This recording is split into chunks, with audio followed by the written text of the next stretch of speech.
Okay, Bismillahirrahmanirrahim. Testing. Alright.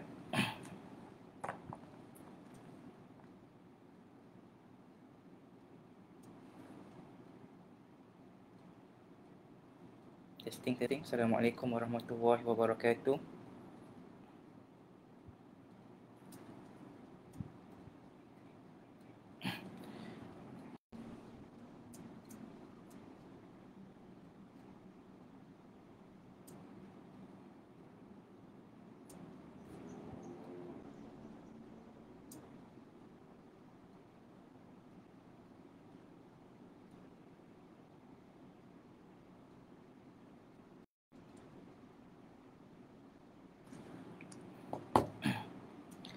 Bismillahirrahmanirrahim.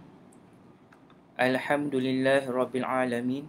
Wassalatu wassalamu ala ashrafil anbiya'i wal mursalin wa ala alihi wa sahbihi ajma'in.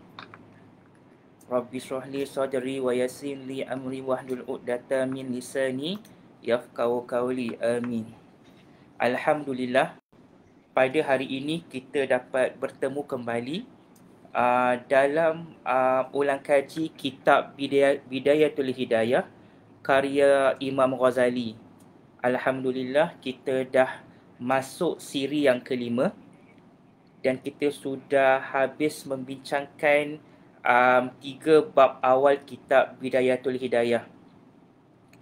Jadi untuk hari ini kita akan masuk bab yang seterusnya, iaitu bab yang keempat, okey, iaitu mengenai adab tidur. Jika kita ingat kembali ulang kaji kita sebelum ini, bermula daripada sebab Imam Ghazali pada awal bahagian kitab ini menceritakan mengenai amalan taat. Kita bermula dengan adab menjelang pagi, kemudian adab antara waktu terbit matahari hingga gelincir matahari, ketiga persiapan solat, dan untuk hari ini adalah adab tidur.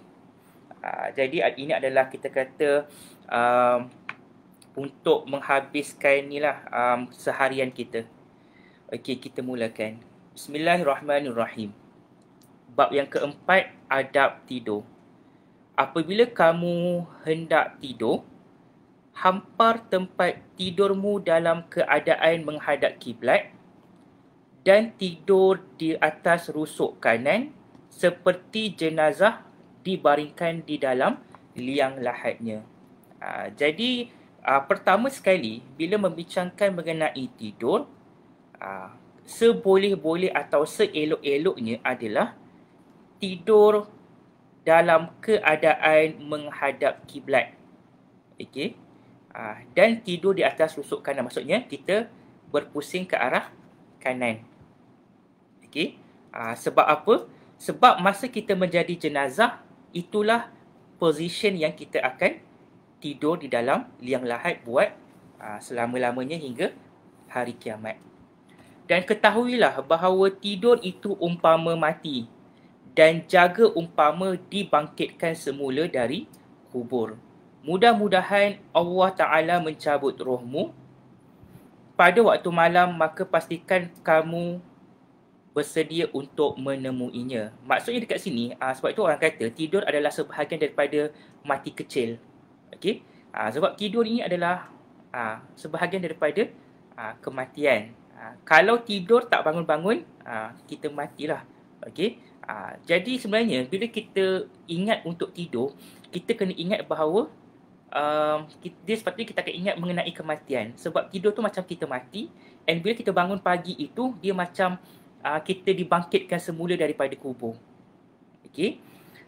Jadi antara adab-adab yang penting ataupun adab-adab yang dianjurkan oleh Imam Ghazali, pertama adalah tidur dalam keadaan suci. Okey, sebelum kita bincang lanjut, bila kita menceritakan adab, bukanlah kalau kita tak buat ini kita dapat dosa, tak. Bukanlah kalau kita tak bersuci sebelum tidur kita dosa, tak. Tapi ini adalah adab. Adab adalah macam kita adab dengan ibu bapa, adab dengan guru, adab ketika belajar, benda yang harus kita buat dan seelok-eloknya kita buat. Pertama, tidur dalam keadaan suci. Alhamdulillah kalau kita boleh, kalau ada orang kata tidur dalam keadaan berwuduk lebih baik. Jadi itu adalah yang pertama. Yang kedua, wasiatmu yang sudah ditulis diletakkan di bawah bantal. Apa kaitan dengan wasiat pula dengan tidur kan? Seberapa ramai orang apabila mereka meninggal secara mengejut, tidak sempat meninggalkan apa-apa wasiat, akhirnya anak beranak duk gaduh mengenai harta. Sebab itu memang dianjurkan untuk kita siap-siap meninggalkan wasiat. Kalau harta tak banyak tu tak apalah kan. Tapi kalau harta yang banyak, takut kita mati, orang anak beranak kita duk gaduh mengenai harta. Kemudian kamu tidur dalam keadaan bertaubat daripada segala dosa sambil meminta ampun serta berazam untuk tidak mengulangi sebarang maksiat. Seboleh-bolehnya setiap kali before tidur kita bertaubat. Sebab kita tak tahu. Saya tahu maybe ramai yang yakin esok bangun pukul berapa lah, bangun pukul 6 lah, pukul 7 lah. Tapi adakah kita confirm akan bangun? Seberapa ramai orang yang bila tidur terus, tak bangun-bangun. Okey. Sebab itu seelok-eloknya kita bertaubat sebelum tidur setiap malam. Okey. Ini penting sebab kita takut kita tak sempat untuk bertaubat sebelum kita meninggal dunia. Kemudian berazamlah untuk melakukan kebaikan kepada seluruh orang Islam jika Allah Ta'ala membangunkanmu lagi. Ingatlah bahawa kamu akan dibaringkan seorang diri serta jauh daripada manusia di dalam liang lahat seperti itu, tanpa sesiapa bersamamu kecuali amalanmu, dan kamu tidak akan diberi balasan melainkan melalui amal usahamu sendiri. Sebelum tidur, seeloknya kita berniat esok kita nak buat amal kebajikan. Okey, kita jangan tidur ni macam alah tidurlah, letih lah, esok bangun tengoklah nak buat apa. Tak boleh. Seeloknya kita kena berazam, berniat. Jadi azam ini bukanlah azam tahun baru sahaja, tetapi azam ini setiap hari. Kita berniat esok kita nak buat apa. Apa kebaikan yang kita nak buat. Kita dah planning. Okey. Dan jangan sengaja mempersiapkan tidur dengan menyediakan hamparan yang empuk kerana tidur menghapuskan kehidupan. Kecuali apabila jaga merupakan bencana ke atasmu, maka tidurlah ialah langkah selamat untuk agamamu. Okey, dekat sini dia menekankan bahawa supaya tidur, okey, jangan kita tidur dalam keadaan yang terlalu empuk. Takut kita sukar untuk bangun. Sebab bila kita tidur dalam keadaan terlalu selesa, kita akan susah untuk bangun malam. Kemudian kita akan sukar untuk berjaga subuh. Oleh yang demikian, seelok-eloknya kita jangan tidur dalam keadaan yang terlalu empuk. Kita tahu kan sekarang dekat dekat sini sekarang banyak kita lihat macam kita lihat ada banyak tilam-tilam, bantal-bantal yang jual sedap-sedap kan. Okey. Jadi elakkan, bukan tak boleh, bukanlah haram, bukanlah dosa untuk kita tidur dalam atas tilam atau bantal yang empuk. Tetapi seelok-eloknya janganlah empuk sampai kita tak boleh, susah nak bangun. Sekadar untuk kita tidur tu tak sakit kepala, tak sakit leher, tak sakit badan. Dan ketahuilah bahawa siang dan malammu mengandungi 24 jam. Maka jangan jadikan tidurmu pada waktu malam dan siang melebihi 8 jam. Memadailah misalan jika kamu hidup selama 60 tahun, kamu telah habiskan 20 tahun daripadanya iaitu untuk 1/3 umurmu. Maksudnya, dia kata tidur ini telah menghabiskan 1/3 umur kita. Contoh, kalau kita hidup dah 60 tahun, 20 tahun sahaja habis untuk tidur. Kalau mungkin sekarang umur kita 30 tahun, 10 tahun dah habis untuk tidur. Kita baru hidup 20 tahun. 20 tahun tu pun adakah kita dah cukup amalan kita? Jadi ini yang perlu kita sentiasa pentingkan. Kemudian, pastikan kamu siap bersiwak dan bersuci ketika hendak tidur. Okey, dia ulang sekali lagi. Okey. Bersiwak ini ada orang dia kata dia gosok gigi. Yang penting kita bersuci lah. Okey. Dan tanamkan azam untuk berqiyamul atau bangun sebelum subuh kerana 2 rakaat di tengah malam merupakan salah satu perbendaharaan kebaikan. Maka banyakkanlah perbendaharaan bagi menghadapi hari fakirmu kerana perbandaran dunia ini tidak berguna lagi buatmu apabila kamu mati nanti. Maksudnya dekat sini adalah bila kita tidur, seeloknya kita berniat untuk bangun berqiyamul lail. Sebab dalam Islam kalau kita dah berniat, insya-Allah kita diberi pahala. Okey. Jadi at least 2 rakaat. Sebab kita tahu qiyamul lail adalah antara solat yang sangat ditekankan, sama ada dalam Quran dan juga dalam hadis. Okey. Yang menekankan untuk kita bangun dan solat malam. Dan ketika kamu hendak tidur, ucapkanlah. Ini doa yang diajarkan oleh Imam Ghazali yang diambil daripada hadis-hadis. Kalau selalunya kita baca Allahumma bismika ahya wa amut. Itu yang paling simple yang kita baca setiap malam. Tapi Imam Ghazali bagi doa yang lebih panjang. Bismika Rabbi wadu'tu janbi wa bismika arfa'uhu faghfir li zanbi. Allahumma kini azabaka yawma tab'asu ibadak. Allahumma bismika ahya wa amut. A'udzubika Allahumma min syarri kulli zi syarri wa min syarri kulli dabatin anta akhizun binasiyatiha. Inna Rabbi ala siratim mustaqim. Allahumma antal awwalu falaysa qablaka syai' wa antal akhiru falaysa ba'daka syai' wa anta zahiru falaysa fawqaka syai' wa antul batinu falaysa dunaka syai' iqdi anni dayna wa aghnini minal fakri. Allahumma anta khalaqta nafsi wa anta tatawaffaha laka mamatuha wa mahyaha. Inna ammataha faghfir laha wa in ahyaitaha fahfazha bima tahfazu bihi ibadaka salihin. Allahumma inni as'aluka al-afwa wal afiyata fid dini wad dunya wal akhirah. Allahumma ayqizni fi ahabbi sa'ati ilaik wasta'milni bi ahabbil a'mali ilaik litufarribani ilaika zulfa wa tub'idani an sakhatika bu'da. As'aluka fatu'tiyani wastaghfiruka fataghfirli wa ad'uka fatastajibali. Jadi ini adalah doa yang dibacakan oleh Imam Ghazali. Okey. Artinya, dengan namamu Tuhanku aku meletakkan rusukku, dengan namamu juga aku mengangkatnya, maka ampunilah dosaku. Ya Allah, peliharalah aku daripada seksaanmu pada hari engkau membangkitkan para hamba-Mu. Ya Allah, dengan namamu aku hidup dan aku mati. Aku berlindung denganmu ya Allah daripada kejahatan setiap yang mempunyai kejahatan dan daripada kejahatan setiap makhluk yang melata di atas muka bumi yang engkau menguasai ubun-ubunnya. Ya Allah, engkaulah yang awal, tiada sesuatu sebelummu. Engkaulah yang akhir, tiada sesuatu selepasmu. Engkaulah yang zahir, tiada sesuatu di atasmu. Engkaulah yang batin, tiada sesuatu di sebalikmu. Lunaskanlah hutang daripadaku dan lepaskanlah daku daripada kefakiran. Ya Allah, engkaulah yang menciptakan diriku dan engkaulah yang berkuasa mematikannya. Waktu kematian dan hidupnya berada di sisimu. Jika engkau menghidupkannya, maka peliharalah ia sebagaimana engkau memelihara hamba-hambamu yang soleh.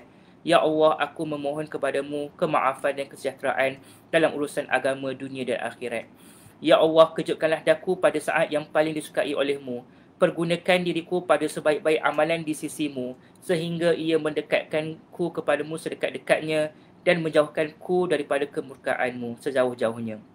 Aku memohon kepadamu, maka perkenankanlah buatku. Aku memohon ampun kepadamu, maka ampunilah daku. Aku berdoa kepadamu, maka kabulkanlah permintaanku.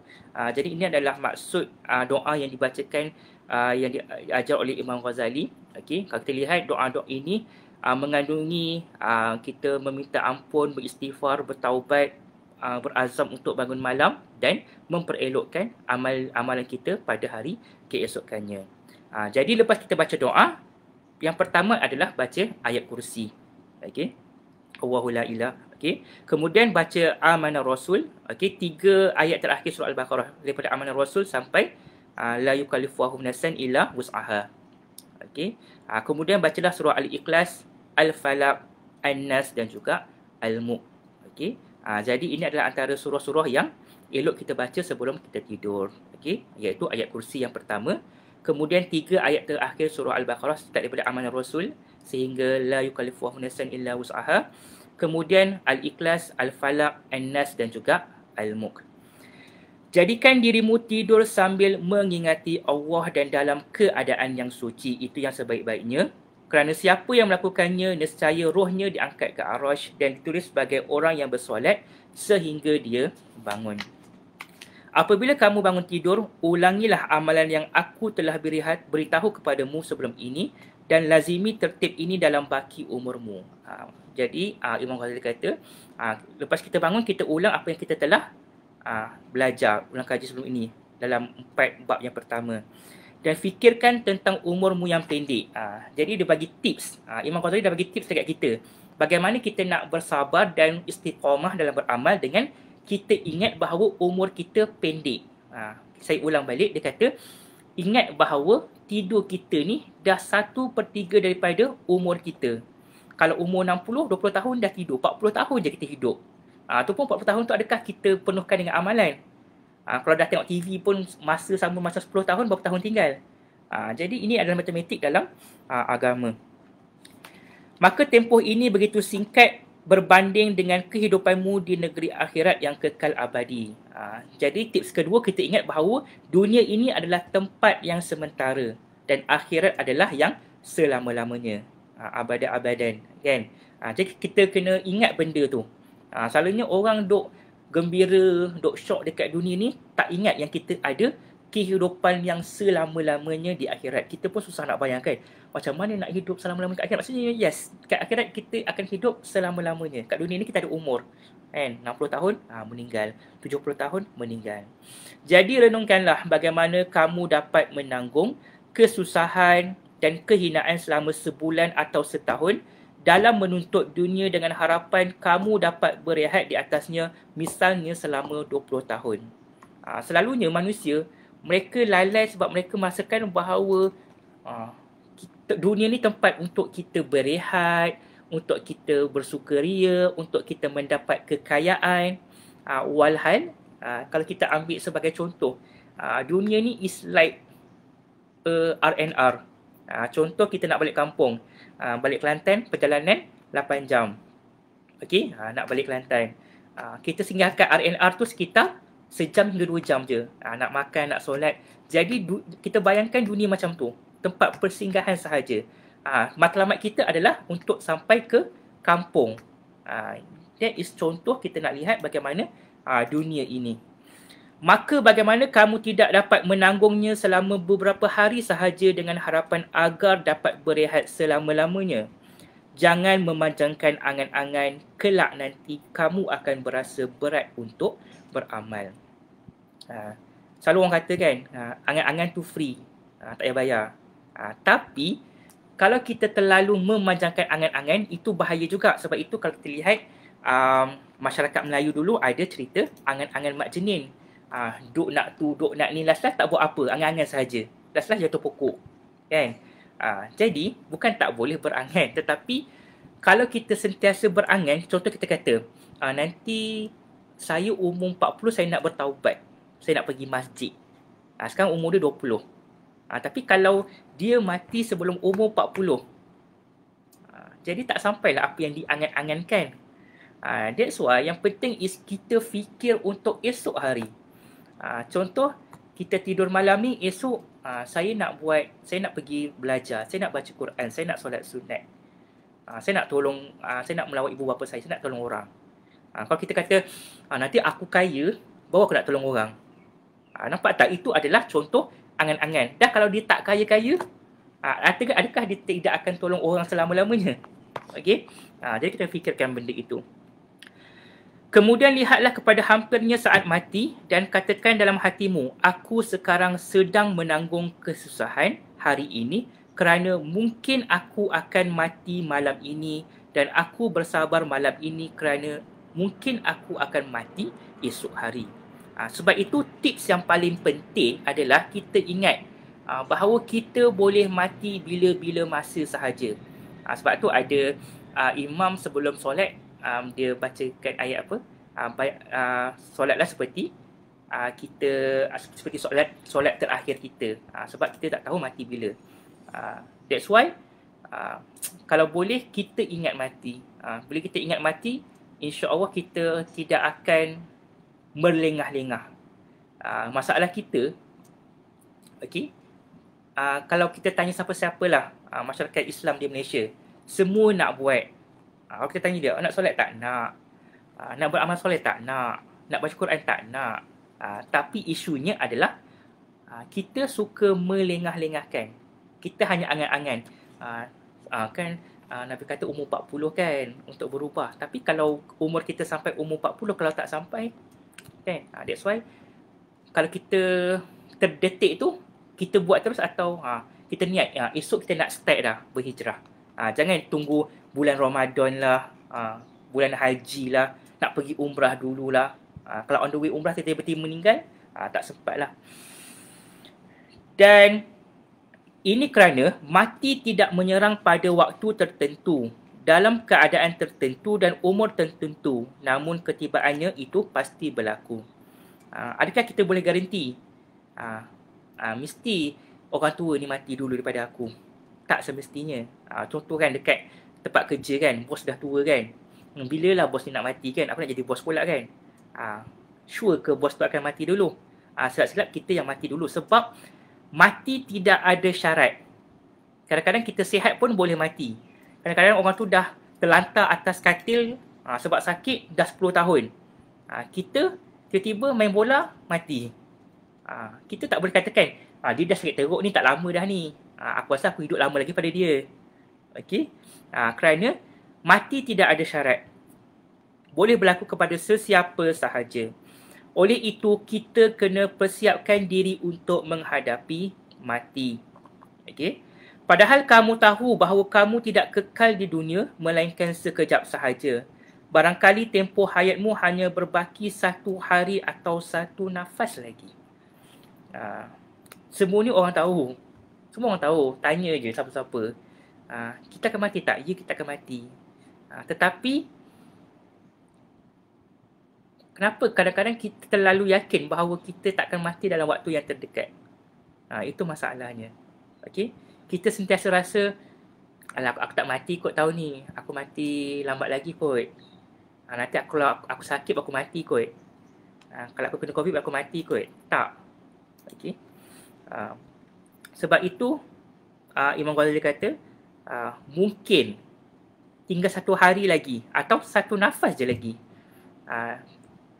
Sebab itu biasa kita dengar kadang-kadang kalau kata baru jumpa dia petang tadi, tahu-tahu dah meninggal malam ni. Okey.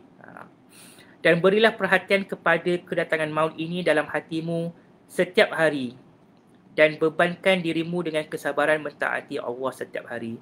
Sebaliknya, jika kamu menyangka akan hidup selama 50 tahun lagi namun tetap mengajarnya sabar mentaati Allah, nescaya ia akan rasa gelisah dan menyusahkanmu. Sekali lagi, isu manusia sekarang adalah apabila kita sentiasa merasakan bahawa kita akan hidup lama lagi. Okey? Contoh, aku ni baru umur 20 tahun.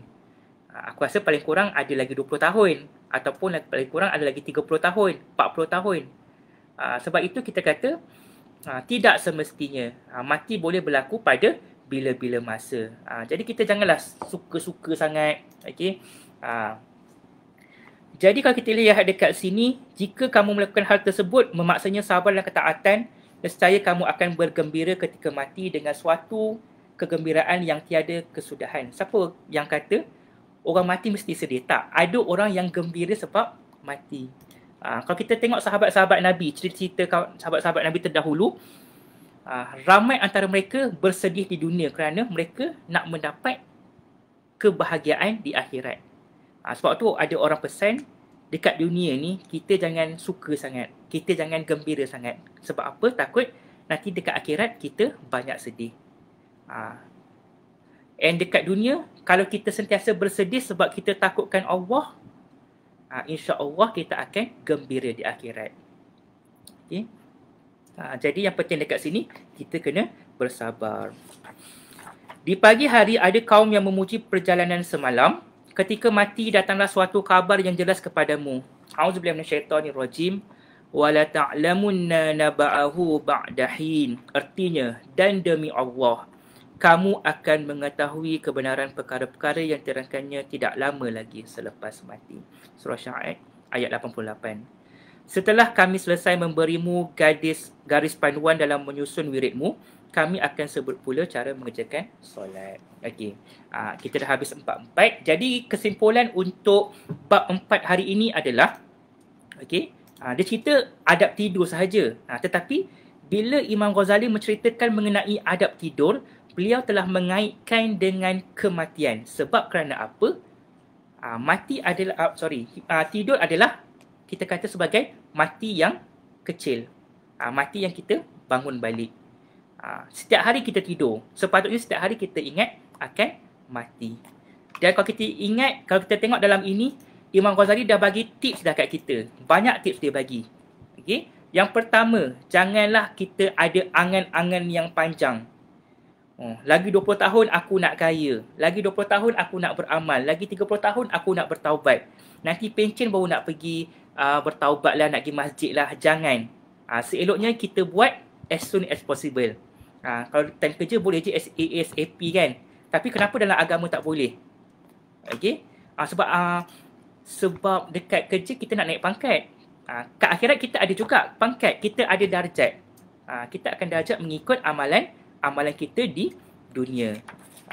Jadi nasihat dekat sini adalah bahawa kita kena ingat, saya nak ulang ni banyak kali, bahawa Imam Ghazali tekankan bahawa hidup kita hanya 1/3 daripada umur sahaja. Kerana 2/3. 1/3 dah habis untuk tidur. Contoh kalau kita hidup dah 60 tahun, 20 tahun dah habis untuk tidur. Tinggal baki 40 tahun. 40 tahun tu, contoh kalau time kerja tu kita tak buat apa amal ibadat, kita tak ingat pada Allah, berapa tahun yang tinggal? Mungkin daripada 60 tahun, 2-3 tahun sahaja yang bermanfaat kepada kita untuk kehidupan di akhirat. Jadi pada hari Jumaat yang mulia ini kita renung-renungkanlah. Okay? Dan kalau boleh, kita mula untuk berazam supaya kita sentiasa melakukan amal soleh. Dan yang penting dekat sini adalah sabar. InsyaAllah, kalau kita sabar, hidup kita tenang. Sama juga dalam amal ibadat. Ya, betul. Kita nak mulakan amal ibadat, kita akan rasa berat. Contoh nak bangun malam, solat 2 rakaat sahaja padahal. Tapi kita akan rasa berat. Malaslah.